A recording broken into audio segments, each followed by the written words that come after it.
Salut la compagnie, c'est Jules Melon et aujourd'hui dans un procédé critique, comme un peu tous les vendredis en ce moment, je vais vous parler d'un film que je viens de voir au cinéma et donc actuellement à l'affiche, Cimetière, qui est donc le remake du film sorti il y a 30 ans en 1989 du même nom et adaptation aussi du même nom, donc pour la version française parce qu'en VO c'est Pet Sematary, du roman écrit par Stephen King. Alors déjà, je vais poser le décor d'emblée et sans plus attendre en vous disant que non, je n'ai ni lu le livre d'origine, ni vu la première adaptation cinématographique. J'y suis donc allé voir ce remake sans attendre quoi que ce soit et sans connaître non plus trop l'histoire, ni donc avec cette envie qu'on peut avoir parfois de comparer.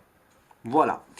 Mais malheureusement, comme pour Shazam la semaine dernière, décidément en ce moment, j'ai pas de chance, mais c'est pas grave, je suis ressorti assez mitigé de cette séance. Voilà, autant dire les choses comme elles sont directes là aussi. Mais j'ai dit mitigé, ça veut pas dire que j'ai détesté non plus, mais que... voilà. Bref, donc ce Cimetière 2019 est réalisé par deux personnes, Kevin Kolsch et Dennis Widmyer, que je ne connaissais pas avant de voir ce film et que d'ailleurs pas grand monde connaissait je pense parce qu'ils n'ont même pas de page Wikipédia, même en anglais, c'est dire. Au casting de ce film, on a des acteurs que je n'avais pas forcément vus dans beaucoup de films, personnellement, mais quand même connus, on va dire, d'un certain public, puisqu'on y retrouve Jason Clarke, Amy Seymour, je sais pas comment on prononce, et John Lithgow, qui est quand même un acteur qui est plutôt réputé, qui a pas mal de bons second rôles dans sa vie d'acteur, dans sa carrière, notamment dans des films de Brian De Palma. Et on retrouve aussi peut-être pour ses débuts au cinéma, je ne sais pas, je ne suis pas allé vérifier, mais bon, c'est souvent le cas quand c'est un jeune acteur qu'on voit donc à l'écran, des débuts donc peut-être de Jeté Lawrence qui joue la fille du couple. Bon, l'histoire, ça se passe donc, on ne sait pas trop quand, de nos jours, ici dans cette adaptation. Ça se passe dans le Maine où un couple donc d'un docteur et de son épouse avec deux enfants ont décidé d'aménager à la campagne, loin on va dire, de la folie urbaine. Le docteur en avait marre de travailler pratiquement 24 heures sur 24, de voir du sang partout, des crimes et tout, et décide donc de s'installer au calme, croit-il, avec sa famille pour devenir une sorte de docteur de campagne, bon, dans un hôpital local qui est quand même assez grand. Et donc pour se ressourcer et repartir une nouvelle vie. Oui, alors là pour le coup, il va l'avoir sa nouvelle vie. Assez violemment. Puisqu'il découvre, voilà, en se baladant dans les alentours, que certaines personnes ont établi dans la forêt à côté sur leur domaine donc une sorte de cimetière pour animaux, un pet cemetery. C'est d'ailleurs pour ça que le nom du film est mal écrit en français, il est mal écrit aussi en anglais, parce que c'est pas vraiment expliqué, mais on peut imaginer voilà, que ce sont des enfants qui ont établi ce cimetière et que, comme beaucoup d'enfants, quand ils sont jeunes, ils font des fautes d'orthographe. Voilà, j'ai enfin compris pourquoi, parce que je me suis toujours posé la question sans jamais vérifier donc la raison, pourquoi Pet Cemetery et Cimetière donc étaient mal écrits, que ce soit en VO ou en VF. Bref. Et il tombe donc sur une procession d'enfants avec des masques d'animaux qui enterrent un chien ou un chat, je ne sais pas, et ils se disent oulala, c'est bizarre. Et en effet, c'est bizarre, d'autant plus qu'on ne sait pas trop comment ni pourquoi, mais un beau jour, le chat de la famille qui s'appelle Church est retrouvé mort sur le bord de la route, enfin mort probablement parce que renversé par un camion, puisqu'il y a des camions qui passent à toute berzingue près de leur maison. Et il tombe sur un voisin qui a l'air sympa comme ça, donc joué par John Lithgow, qui propose au père, parce que voilà, le père n'a pas envie de faire de la peine à sa fille, qui était très attachée au chat, il propose au père d'aller enterrer le chat dans le cimetière pour animaux, donc, mais en fait, pas celui qu'on voit, un truc un peu plus loin, apparemment d'origine et d'influence indienne, old school, machin, esprit et tout, un endroit marécageux où, quand on enterre quelque chose, quelqu'un, il revient à la vie. Voilà. Et c'est le début de la grosse intrigue. Puisque vous pouvez imaginer que le chat va revenir à la vie. Et d'ailleurs, vous avez pu le voir dans les trailers, je crois. Un chat qui revient de façon très spéciale, en mode zombie énervé. On va dire, perturber la famille. Bon, j'en dirai pas plus, je ferai une partie spoiler après, parce que pour dire ce que j'ai pas trop aimé et tout, je serai obligé d'aller plus loin dans l'intrigue.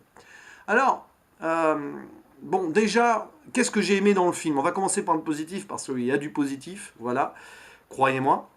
Mais bon, après, c'est mon point de vue subjectif qui va faire que je vais plus retenir des choses négatives, mais quand même. Le point positif numéro un pour moi, ce sont les acteurs qui sont vraiment bons quand même, vraiment, il faut le dire, et plutôt convaincants dans leur rôle, dans le rôle qu'on leur donne, parce qu'il y a aussi quelques petits soucis dans l'écriture des personnages, mais ça c'est autre chose. Voilà, Jason Clarke est très bon dans ce rôle de père de famille qui, on va dire, presque pète un plomb au moment, mais pour des raisons particulières. Amy Seymour est très très forte aussi dans le rôle de cette mère qui, on sent, a un gros traumatisme et qui est souvent apeurée dans le film. On va expliquer pourquoi dans les thématiques. John Lithgow fait le boulot, Lithgow fait le boulot, mais c'est surtout pour moi la révélation, une nouvelle fois, d'une jeune actrice. Décidément, en ce moment, les acteurs jeunes sont plutôt bons. Bon, à part ceux qui ont joué dans le Dumbo Tim Burton, mais bon, passons. Donc, la révélation de la jeune Jotée Lawrence, qui joue Ellie Creed, la fille, de façon assez percutante et particulière, notamment dans la seconde partie du film. J'y reviendrai.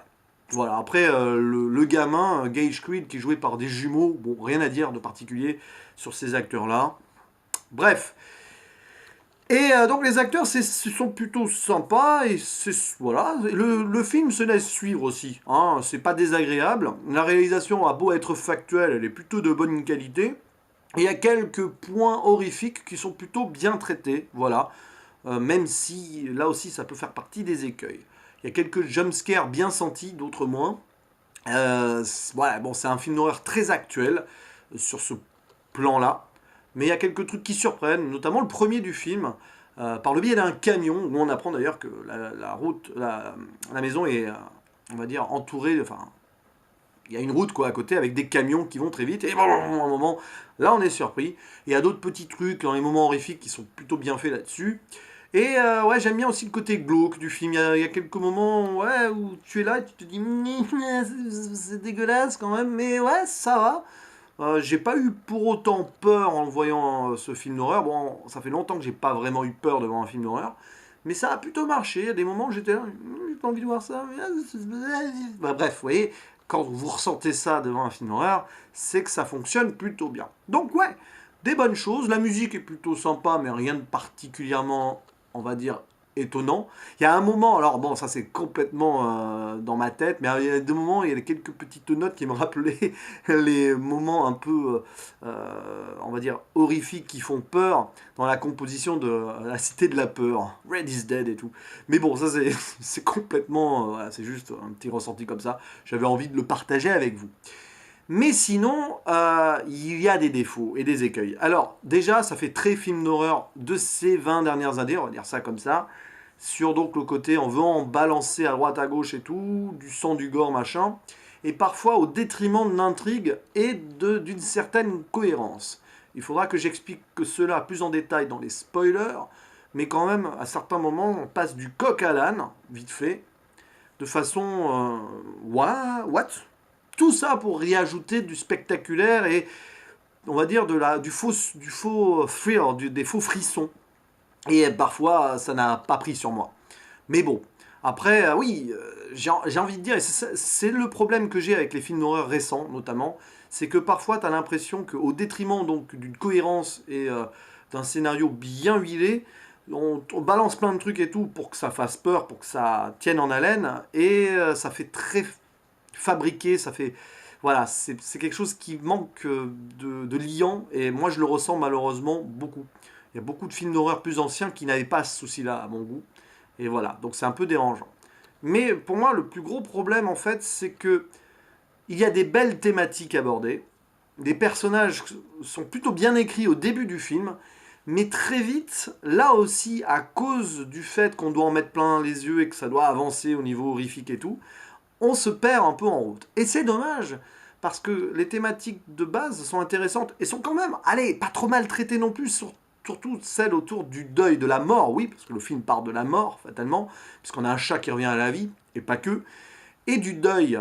Tous les personnages enfin, les personnages principaux adultes ont vécu ou vivent avec le deuil, avec la mort. Vous avez donc le voisin, donc joué par l'ami John Lithgow, qui a perdu sa femme et qui a perdu son chien tout jeune, et on sent que maintenant il vit tout seul là et qui rumine un peu sa peine. Il y a, alors ça c'est le plus intéressant, c'est le personnage de la, père de famille, de la mère de famille, bien sûr, la père de famille. Ah. La mère de famille, donc jouée par Amy Seimetz, qui a eu un drame étant toute jeune, donc elle est traumatisée, ça se voit toujours. Elle a perdu sa sœur qui était très malade, qui avait des malformations et tout, c'est assez glauque aussi, on la voit sur son lit avec des trucs qui ressortent de son dos, machin. Et elle est morte quand elle était jeune, et elle se sent responsable de la mort de sa sœur. Elle l'est plus ou moins d'ailleurs, quand on en apprend plus dans le film. Et ça c'est assez... Moi je trouvais ça glauque, et toutes ces scènes de flashback où on voit sa sœur sur son lit, se tortiller dans tous les sens, ouais, c'est assez flippant. Ça rappelle un peu l'exorciste aussi et tout. Bon. Donc ça c'est plutôt cool. Et puis il y a le père de famille qui lui n'a pas vécu de traumatisme personnel, mais qui vit un traumatisme de tous les jours avec son métier de docteur. D'ailleurs c'est pour ça qu'il a quitté Boston, parce qu'il en avait marre d'être entouré de la mort violente de ses patients, enfin des gens qu'il devait soigner ou opérer à l'hôpital. Mais, et c'est là où c'est intéressant quand même, les deux, du moins le père de famille et la mère de famille, n'ont pas le même lien avec la mort, puisque la mère est plus croyante. Elle dit, d'ailleurs, c'est autour de la discussion qu'ils ont avec leur fille. Ah, mais quand les gens meurent, ben, plus tard, ils vont dans le ciel. Oui, parce que la petite fille a perdu sa grand-mère et tout. Sûrement la mère du père d'ailleurs. Ah ben dans le paradis et tout, alors que le père il dit non c'est pas exactement ce que je pense et tout, et on sent donc que le père il est plus terre à terre. Bon évidemment c'est le côté scientifique, docteur, le fameux diptyque science contre religion, croyance, homme de science, bon bref, ça apparaît ici, mais ça va vite être balayé parce que vu ce il va se passer des choses dans le film qui font que le père va plus penser trop à la même chose, hein, si vous voyez ce que je veux dire. Et c'est dommage, même si c'est intéressant sur la mise en place des personnages. Et puis, il y a le personnage du vieux, j'allais dire, voilà, du voisin, qui est une personne âgée, qui, pour moi, c'est le symbole de l'incohérence. C'est un voisin qui accueille donc les Creed, parce que oui, il s'appelle Creed, c'est la famille Creed qui s'installe. Creed, c'est croyance, foi en anglais. C'est bizarre, quoi. Et d'ailleurs, le chat s'appelle Church, église. Bon, c'est pas pour ça, c'est parce que c'est le diminutif de Churchill, mais quand même, on renforce les symbolismes religieux là-dessus. Ça sert à rien, mais c'est un petit clin d'œil, mais je pense que c'était dans le roman de Stephen King, et peut-être que c'est mieux abordé là-dessus dans le roman de base, j'en sais rien. Bref, le voisin, il fait ami-ami avec les Creed, et puis bon, quand le chat meurt, il propose au mari donc d'aller enterrer le chat, mais il lui propose en fait, et si on l'enterrait là, où il peut ressusciter. Sauf qu'il il dira après, grosso modo, qu'il avait fait pareil pour son chien quand il a été jeune, enfin un vieil homme lui avait fait pareil avec son chien, et le chien était revenu pas comme avant, en mode rage et tout, ils ont dû le retuer. Elle est où la cohérence là? Tu vois, t'es un vieil homme et tout, tu te sens seul, t'as des voisins, tu les accueilles à bras ouverts, t'es content et tout, et tu leur proposes en gros de ressusciter leur chat, afin que le chat revienne et les tourmente, pour qu'ils aient à le tuer une deuxième fois. Why? Pourquoi? C'est pas cohérent, et c'est pas expliqué. À un moment, voilà, je me dis ça, en fait, le vieil homme derrière, c'est lui qui a vraiment tué le chat, il voulait faire un truc. Pas du tout. Et là, c'est pas un spoil que de le dire, tant pis, hein, mais ça peut-être un peu un spoil, mais non, pas du tout. Il n'y a pas de développement derrière le personnage donc de ce vieil homme. À part ça. Presque pas, en fait. Enfin, si, il y a d'autres trucs, mais bon, bref. Et donc, ouais, et autant aller dans les spoils pour les autres incohérences majeures, parce que je vais être obligé de révéler la seconde partie de l'intrigue. Donc, spoiler, à partir de là, si vous n'avez pas vu le film et que vous voulez vraiment aller le voir en étant un minimum surpris, arrêtez-vous, même si les choses sont très prévisibles, je vous le dis d'avance. Spoiler. Donc, voilà, le chat revient à la vie, gna gna gna, et le chat va être horrible d'ailleurs. C'est le chat, c'est le truc qui fait le plus peur dans le film. Et c'est plutôt bien fait, je trouve. Là, pour le coup, ouais. En plus, moi, les chats, je suis allergique aux chats et j'ai une relation avec eux. Du coup, j'ai un peu peur à cause de cette allergie, même si je les déteste pas, au contraire. C'est tout mignon et tout. Donc là, je le sentais, là. Bref, voilà. Et à cause du retour du chat, le jour de l'anniversaire de la petite fille, elle va sur la route parce que voilà, elle voit le chat arriver, il y a le petit frère qui arrive, mais en fait, non. Et puis, en fait, c'est la petite fille qui se fait renverser par un camion. Et elle meurt. Ah oui, forcément. Et là, l'acceptation de la mort de la petite fille n'est pas évidente pour tous. La mère est dévastée et tout, sauf que le père, il sait qu'on peut ressusciter des êtres vivants. Et cet imbécile, incohérence, va donc aller déterrer sa fille du cimetière, la réenterrer là où on peut ressusciter, donc pour que sa fille revienne d'entre les morts. Sauf qu'il a vu le résultat que ça a donné avec le chat. C'est déjà assez dur comme ça, mais en plus, faire pareil avec sa petite fille. Alors oui, il est dévasté, machin, il est pris d'un coup de folie, on sent, voilà, c'est mis en scène comme un coup de folie, c'est de la folie, il est devenu fou, quoi. D'ailleurs, à un moment, voilà, il va voir son voisin, et on sent qu'il l'empoisonne et tout, parce qu'on sent qu'il veut se venger, parce que c'est à cause du voisin, donc indirectement, que c'est arrivé. Mais non, pas du tout, il l'endort juste pour aller déterrer, sans être vu, sa fille. Donc, et la fille revient, et c'est là où l'actrice, donc la fameuse jetée Lawrence, joue extraordinairement bien la fille zombie enragée dans tous les sens. Très très bien. Sauf que, bon, ça rappelle l'exorciste, là aussi. Bref, voilà.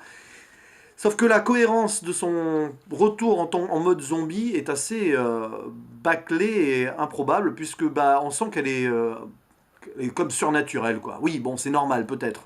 Ça fait partie des codes de l'horreur, des films de zombies et tout.